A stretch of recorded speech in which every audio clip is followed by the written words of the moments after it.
they believed also that Allah can be seen, because that's what we believe, as we mentioned to you before. Those Mu'tazilah, they had debates with Ashari. They said to them, you guys believe that Allah can be seen, huh? They said, yes, because that's what Allah said in the Quran. And the Prophet Muhammad said, تَعَلَّمُوا أَنَّ أَحَدَكُمْ لَنْ يَرَى رَبَّهُ حَتَّى يَمُوتَ. Be aware that none of you will be able to see his Lord except or unless he died. After he died, when he goes to Jannah, he will see Allah.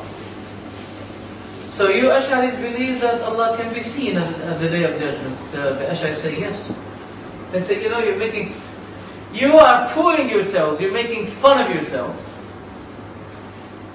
You know why? Because there is no one that can be seen, but he should necessarily be having a shape. And whoever says that Allah can be seen at the Day of Judgment without direction, without shape, he is making people laughing at him. At his mind. Then they said to them, Mu'tazilah believe that the punishment of the grave, I think now you remember HTs. The punishment of the grave is just like the bad dreams.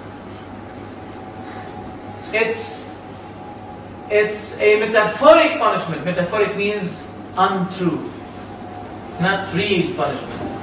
It's just like bad dreams. That means those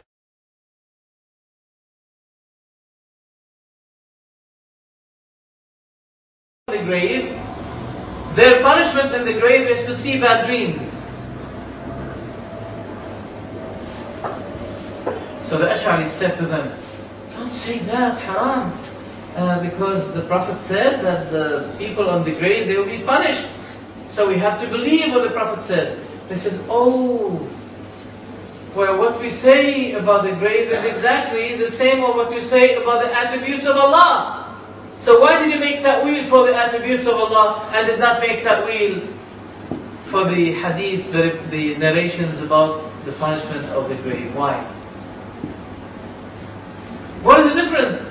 They said the difference that it is necessarily mentioned, and we have authentic narrations in Bukhari and Muslim about the punishment of the grave. They said also there are narrations about the names and attributes of Allah. So why did you make ta'wil for the attributes of Allah but did not make ta'wil for the narrations of the punishment of the grave? Now here the Ash'aris will be put not in the fridge, in the freezer, because they'll be frozen. They cannot speak. Come on, come on. This is how, when those people, the Ash'aris, when they come to us, they use the tools of Mu'tazilah. But when they are confronted with the Mu'tazilah, by the Mu'tazilah, they'll be using our Sunnah tools against the Mu'tazilah. That means they have double standard. They have two faces. That's why Ibn Taymiyyah described them that they are makhanith al-Mu'tazilah. Makhanith, it doesn't mean that they are, sometimes the Arab people, when they hear the word makhanith, they think that he's talking about homosexuality. No! Makhanith, makhanith, it means in Arabic, linguistically, people who confuse us. We don't know, for example, is he male or female? That's why we call mukhannath. That means he has a problem. I cannot differentiate whether he's male or female. And Ibn Taymiyyah, when he described the Ash'aris, makhanith, he meant to say that they are confusing us. We don't know whether they are Mu'tazilah or they are Sunnah, because they come to us with the shape of Mu'tazilah, with the mask. They have a Mu'tazilah mask. But when they go to the Mu'tazilah, they use our own mask, the Sunni mask. So they're confusing us. So if they say to you that you are Mujassim, look what I have for you, brothers. And I want you to remember them.